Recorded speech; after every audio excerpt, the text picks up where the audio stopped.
आजाद खुशकिस्मत है तू। एक नमन, एक प्रणाम देश के स्वाधीनता संग्राम सेनानी स्वर्गीय प्रताप चंद आजाद को। प्रताप चंद आजाद सच्चे देशभक्त होने के साथ साथ एक सच्चे समाज सेवक, लेखक और ऊर्जावान पत्रकार भी थे। आजादी प्राप्त करने के दौरान और आजादी प्राप्त करने के बाद के अपने अनुभव जैसा मैंने देखा पुस्तक के 9 खंडों में प्रताप चंद्र आजाद जी ने कलमबद्ध किए हैं। आजाद खुशकिस्मत है तू। इस धारावाहिक का आधार भी उनकी यही संस्मरणों पर आधारित आत्मकथा है। लेखक हैं अशोक कुमार सिंह। आजाद खुशकिस्मत है तू।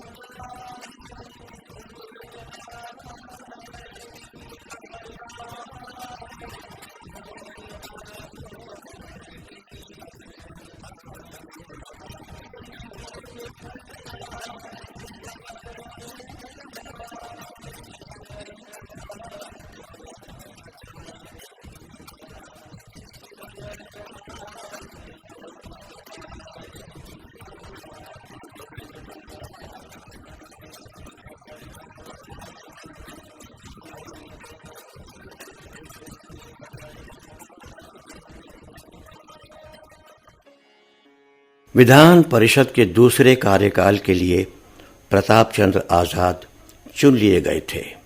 पहले कार्यकाल में उन्होंने जनहितैषी विकासशील विधेयकों के अतिरिक्त दहेज उन्मूलन एक्ट, वृद्धावस्था विवाह में महिलाओं का भविष्य बाधित होने और यूपी में देह व्यापार और वेश्यावृत्ति रोकने संबंधी विधेयक लाकर इंसानियत का यथासंभव भला करने की सोची थी।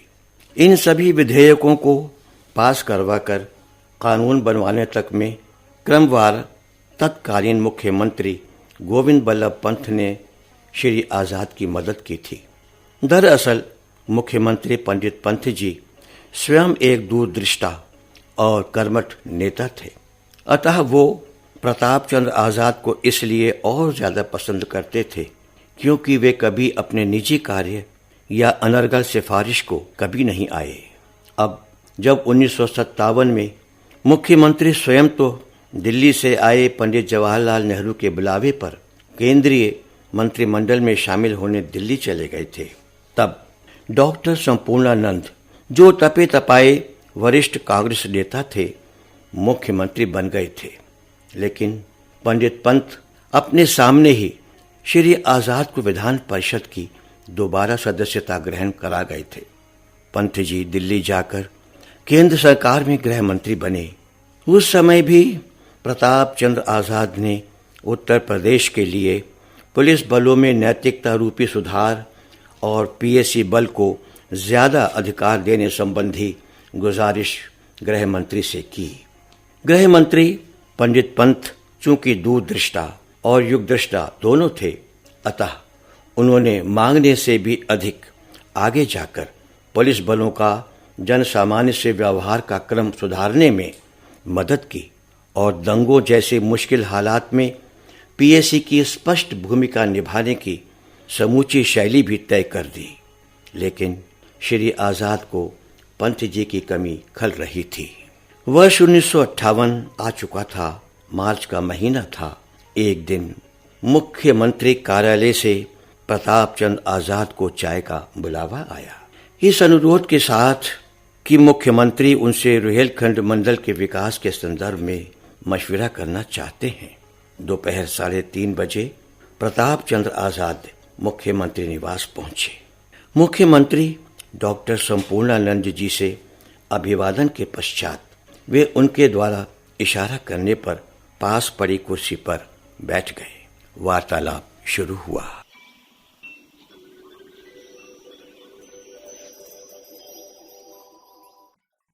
आजाद जी, 1943 में जब तुमसे सेंट्रल जेल में मुलाकात हुई थी, तब ये अंदाजा तो हो गया था कि 27 वर्ष का ये युवक पीसी ऊर्जावान है और कर्मठ समाजसेवी है। लेकिन पिछले विधान परिषद कार्यकाल में आपने साबित किया कि आप ज़हीन भी हैं। और इंसानियत के दर्द से भली भांति वाकिफ भी।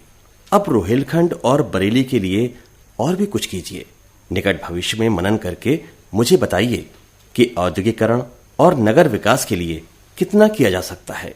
जी धन्यवाद। आपकी कृपा है कि आप इतना मान दे रहे हैं। मैं तो महात्मा गांधी जी का एक साधारण सा स्वयंसेवक था। जेल में भी बापू द्वारा बताए सदाचार के रास्ते का पथगामी था। ये बात अलग है कि अंग्रेज प्रशासन यातनाएं देकर साबित करना चाहता था कि मैं जेल प्रवास में गलतियां कर रहा हूं। पंडित पंत जी के सहयोग और जवाहरलाल नेहरू जी की कृपा स्वरूप विधान परिषद का सदस्य बना। मैंने जो कुछ भी किया जन सामान्य की मांग पर किया।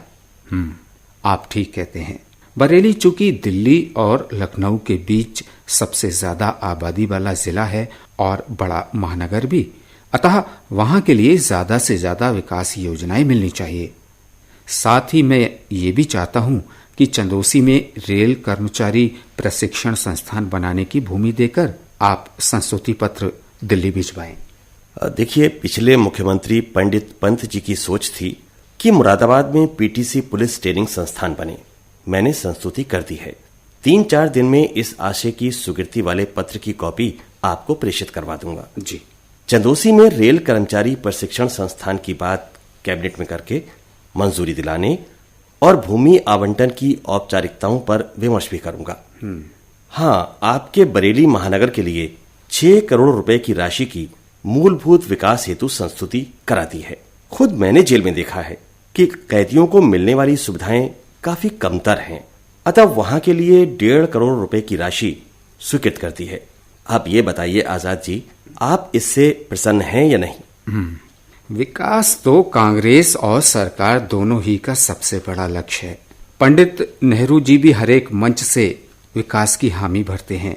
आप रुहेलखंड मंडल के लिए इतना कर रहे हैं, वहां की जनता की ओर से मैं आपका आभार व्यक्त करता हूं। मैं स्वयं मनन और समीक्षा करके आपको एक विस्तृत नोट भिजवा दूंगा। उस पर अमल का यथासंभव प्रयास कीजिएगा।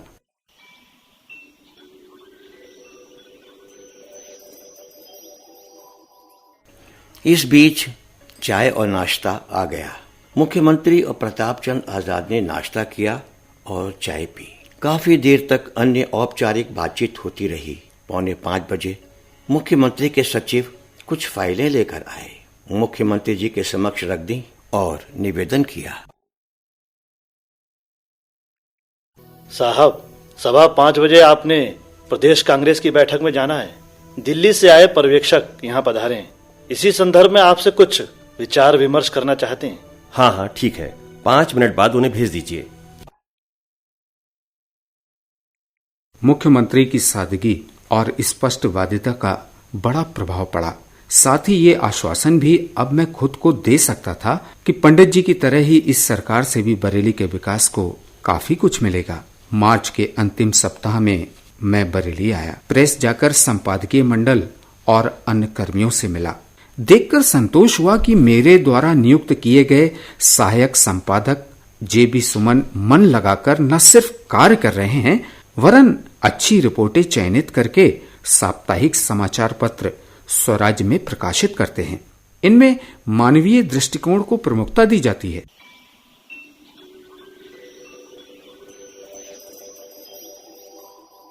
सुमन जी। जी। पत्रकारिता और प्रकाशन का कार्य अच्छा तो चल रहा है? जी। आपको किसी तरह की असुविधा तो नहीं होती है? आजाद साहब, प्रकाशन कार्य तो ठीक ठाक ही है। शहर और देहात के लोगों की बड़ी अपेक्षाएं होती हैं। प्रकाशन के लिए बहुत सामग्री आती है। स्थान की गुंजाइश सीमित होने के कारण सब कुछ तो प्रकाशित नहीं होता है, परंतु जो आवश्यक होता है उसे जरूर छापने का प्रयास करता हूँ। आपसे भी परामर्श समय समय पर लेता रहता हूँ। आजाद साहब, निसंकोच आपसे कहूँ तो बोलो। एक बात का बड़ा दुख है कि 11 वर्ष देश आजाद हुए होने को है, लेकिन लोगों की शिकायतें यथावत हैं। पहले अंग्रेज प्रशासन जुल्म करता था, अब अपनी सरकार का प्रशासन करता है। पब्लिक पहले भी कर रही थी, अब भी थोड़ा कम हुआ है, लेकिन कर रहा रही है। गरीबी भी नहीं मिट सकी है, मतलब कि लोगों के शोषण पर रोक नहीं है। भाई इंसान का शोषण खुद करता है, बात नहीं आता। कितना भी चाबुक फटकारो, कानून बनाओ, लेकिन समाज से शोषण नहीं मिटता। भाई सुमन जी, मैं जानता हूं कि आप कर्मठ और ईमानदार पत्रकार हैं। धन्यवाद। आपके मन में मानवता के प्रति दर्द को समझा जा सकता है, लेकिन भाई पत्रकार मैं भी हूं। जितना बन पड़ रहा है कर रहा हूं, आगे और ज्यादा करूंगा। प्रदेश के मुख्यमंत्री और गृह मंत्री दोनों ही संवेदनशील हैं, लोगों की सुनते हैं और निराकरण भी करते हैं।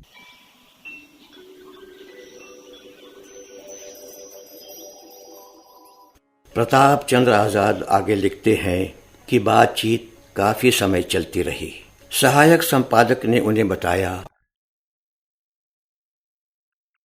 आजाद साहब, सरकारी गैर सरकारी कुछ विज्ञापन मिल जाते हैं, लेकिन हाल तक स्वराज घाटे से उबर नहीं रहा है। हाँ, कुछ कम जरूर हुआ है। ठीक है सुमन जी, आप चलाते रहिए। मैं जानता हूं आप जितना कर रहे हैं बहुत काफी है।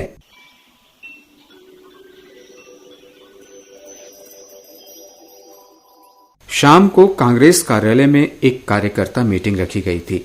इसमें सिर्फ सदस्य, कार्यकर्ता और नेता आमंत्रित थे, जिनमें मैं भी था। घर में मां बिस्तर पर थीं, कमजोर थीं, तबीयत बिगड़ी हुई थी। आहट सुनकर बिस्तर से उठी, ऐसा प्रदर्शित करने का प्रयास किया जैसे वे काफी ठीक हैं।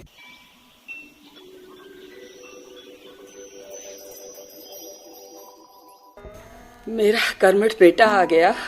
शहर में भ्रमण करके लोगों की समस्याएं जानी कि नहीं?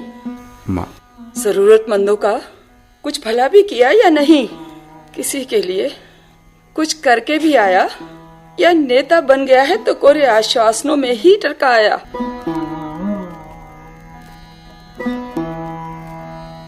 प्रताप चंद्र आजाद जानते थे कि मां सम्मानित दिखाने के क्रम में अनुचित रूप से पूरी ताकत लगा रही है। बोले, माँ, तबीयत ठीक नहीं है? अरे लेटी रहो ना। आप जानती हैं कि आपका बेटा है, आपके संस्कार हैं तो लोगों की मदद तो करेगा ही। मैं वही कर रहा हूँ माँ, जो आपने मुझे सिखाया है। माँ, समस्याएं हैं कि इंसान का पीछा ही नहीं छोड़ती, लेकिन जितना बस का है मैं जरूर कर रहा हूँ माँ।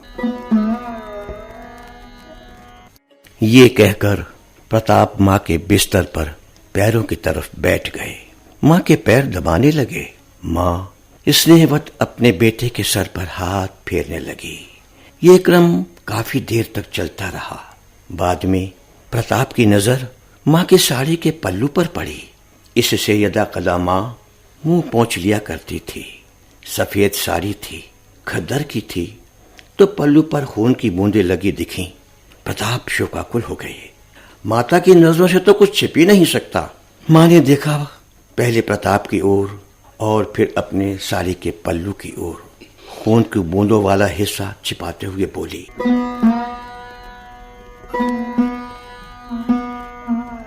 अरे प्रताप, माँ, कुछ भी तो नहीं है, ये पहले का ही लगा हुआ है। तुझे पता है ना, मेरे चोट लगी थी, तभी की बूंदें लग गई थी। तू तो चिंता करता रहता है। माँ, देख, मैं भली चंगी हूँ।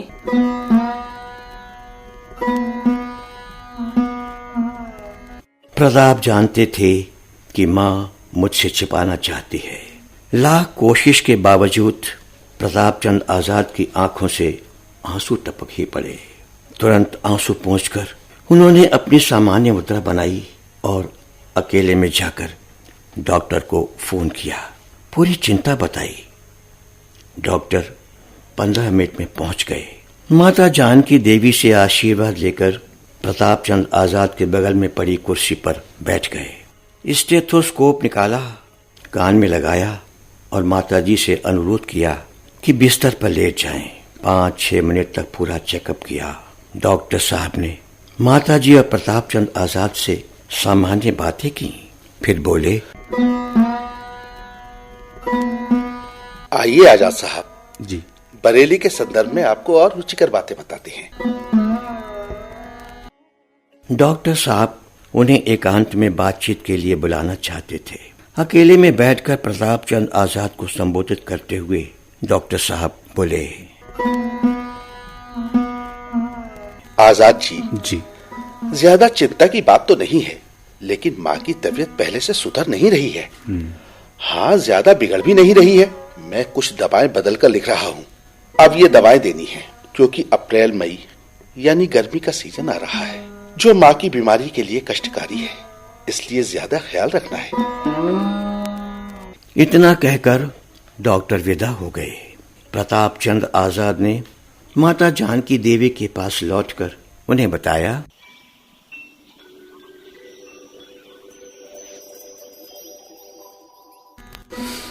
माँ, इलाज लंबा चलेगा। लखनऊ से डॉक्टर साहब को भी बुलाना है। प्रताप, मुझे क्या समझा रहा है? जानती हूँ ज्यादा दिन नहीं चलूंगी। अरे, मेरी सब मुरादें तूने पहले ही पूरी कर दी हैं। सचमुच धन्य भाग है मेरे। मेरी तरह तू भी ज्यादा फिक्र मत किया कर। माँ,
प्रस्तुत